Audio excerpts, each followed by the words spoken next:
Alors justement, on a l'impression que les animaux sont beaucoup plus sereins que les humains face à la mort. Est-ce que ça serait pas justement parce qu'ils percevraient une autre vie?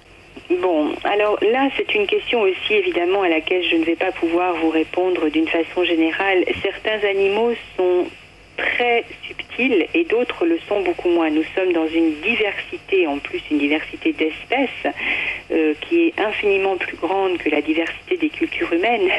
Donc, il est difficile de répondre en général est-ce que les animaux perçoivent. Mais il est certain que certains animaux sont capables d'avoir des échanges avec d'autres congénères qui sont déjà décédés et dont nous savons qu'ils sont décédés. Alors, je sais que certains êtres humains, notamment des êtres humains qui sont en fin de vie, vont aussi nous parler des défunts, de leur famille, etc. Donc c'est un petit peu comme cet état entre deux mondes. Maintenant, de quelle manière sont-ils connectés? C'est-à-dire, est-ce que c'est quelque chose de régulier? Est-ce que c'est quelque chose qui les accompagne dans leur quotidien? Je crois qu'il faut être assez prudent. D'accord. Ça va dépendre peut-être de la personnalité de l'animal, de ses sujets d'intérêt personnel, vous voyez, de ce qui l'intéresse lui. D'accord. Plus que d'une capacité qui va être partagée entre tous les animaux, tout simplement parce que ce sont des animaux. Les animaux ressentent la mort des humains. On a un exemple d'un chat qui devinait le départ de certaines personnes âgées dans une maison de retraite aux États-Unis. Vous avez eu connaissance de cette histoire? Oui, bien sûr. Voilà. Comment est-ce possible? Alors ça, par contre, je peux l'affirmer au sens de la généralité du monde animal. Les animaux sont beaucoup plus en phase avec leur perception énergétique que nous ne le sommes en tant qu'êtres humains. Et donc, ils vont capter des choses qui passent inaperçues pour un être humain. Par exemple, avant de mourir, certaines personnes ont reporté que l'odeur du corps se modifie. Ou bien que des choses changent dans l'aura. L'aura, c'est le champ énergétique qui est autour de la personne, du corps humain. Oui. Donc, il est tout à fait probable que les animaux sont capables de capter ces aspects-là. Nous, à moins d'être, par exemple, clairaudients ou clairvoyants, la plupart de nous ne sommes pas capables de percevoir ces éléments-là. D'accord. Donc, il est tout à fait, je dirais, logique qu'un animal soit capable de percevoir si un être humain est en train de mourir ou pas. Tout à fait. Ou un autre animal, évidemment. D'accord. Alors, il y a quelques instants, on parlait de chants subtils. Qu'entendez-vous par chants subtils? Alors, le son, c'est un des modes d'échange d'informations qui existent dans les perceptions. Il y a évidemment l'odeur, le goût, la vue, le toucher. Ce sont nos 5 perceptions.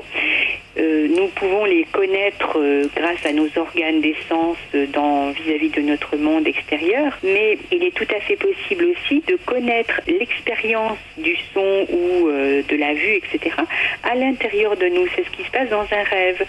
C'est-à-dire que quand nous sommes en train de rêver, eh bien, nous avons des images qui défilent dans notre tête avec des sons, etc., comme si c'était un film, mais qui se jouait uniquement à l'intérieur de nous. Et une personne à côté, évidemment, ne va pas être informée de ce qui se passe à l'intérieur de nous. Et c'est ce que je voulais dire par son subtil, c'est-à-dire quelque chose qui va être captable ou exister dans une dimension qui n'est pas une dimension physique. Alors donc, ça aurait un rapport avec les chants informationnels de Jacqueline Bousquet?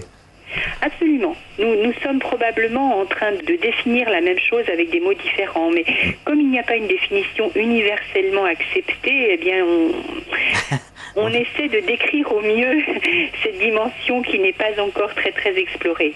Est-ce que vous auriez quelque chose à rajouter par rapport à ce que l'on vient de dire, Anna? Sur le sujet de la mort, certainement, je souhaiterais vraiment encourager toute personne qui se trouve en ce moment à l'antenne en train de se demander comment elle va préparer la mort de son animal, comment elle va y survivre, ou bien comment elle peut décider ce qui vaut mieux pour son animal. Je l'encourage vraiment à chercher des interlocuteurs. Dans mon livre, il y a plusieurs chapitres sur la mort, dans le livre Communication intuitive, rencontre avec le monde animal, parce que c'est un sujet tellement important que je crois qu'on ne doit pas le laisser en friche ou faire comme s'il n'existait pas. C'est tellement important de bien vivre la mort d'un animal. parce que d'une part, ça va être important pour l'animal lui-même, mais ça va aussi nous préparer, nous, et nous guérir de quelque chose qui culturellement est très lourd, c'est-à-dire ce déni qui n'a pas lieu d'être, puisque, comme le disait Woody Allen, la vie est une maladie mortelle, et donc nous sommes absolument obligés de passer par cette étape. Alors autant bien la préparer, bien la vivre, et pourquoi pas en commençant par l'accompagnement d'un être cher. Parlez-en autour de vous. Vous allez trouver des gens qui sont prêts à vous écouter. Vous allez trouver des gens qui sont compétents pour vous écouter. Achetez mon livre si vous voulez. Il y a aussi le livre de cette vétérinaire, mais malheureusement je n'ai plus son nom en tête, qui est une vétérinaire suisse qui a écrit quelque chose aux éditions Jouvence sur la mort de l'animal. C'est un tout petit manuel pratique qui se lit très très vite. Je vous encourage vraiment à ne pas laisser ceci comme si ça n'existait pas. Ça mérite d'être honoré.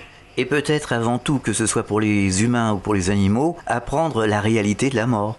Voilà, la mort d'un animal, c'est l'occasion de côtoyer la réalité de la mort, c'est l'occasion d'accompagner nos enfants aussi dans cette réalité, puisque parfois la mort d'un hamster ou d'un petit lézard, c'est la première fois, c'est la première opportunité pour un enfant de rencontrer la dimension de la mort, et c'est bien de les préparer à ce moment-là, parce que quand il y aura la mort du grand-père ou de la grand-mère, eh bien, ça sera déjà quelque chose qui aura été abordé, et ça sera beaucoup plus facile. Anna, vous faites des ateliers ? Bien sûr, j'anime des ateliers de différents niveaux, dont un justement qui concerne la mort de l'animal, mais qui n'est pas accessible aux débutants, puisqu'il faut déjà avoir acquis quand même un petit peu de base pour pratiquer cet outil avant d'aborder un sujet aussi interpellant, parce qu'il faut se rendre compte que même si nous ne sommes pas directement concernés par la mort d'un animal cher, eh bien, par exemple, en tant que professionnel, en tant que vétérinaire, j'ai des vétérinaires qui viennent dans mes ateliers. Évidemment, c'est un sujet qui est incontournable dans cette activité professionnelle. Eh bien, ça va nous toucher quelque part. Et donc, il faut déjà être, je dirais, un petit peu initié à tout ce qui est possible avec la communication intuitive pour ne pas être trop interpellé d'un coup. D'accord. Alors, vous avez un site internet ? Oui, il s'agit de www.communicationintuitive en un seul mot.com. Et si quelqu'un choisit de taper Anna Evans sur son moteur de recherche, eh bien il va trouver mon groupe Facebook, il va trouver mon site, etc. Et vous allez nous rappeler le titre de vos ouvrages ?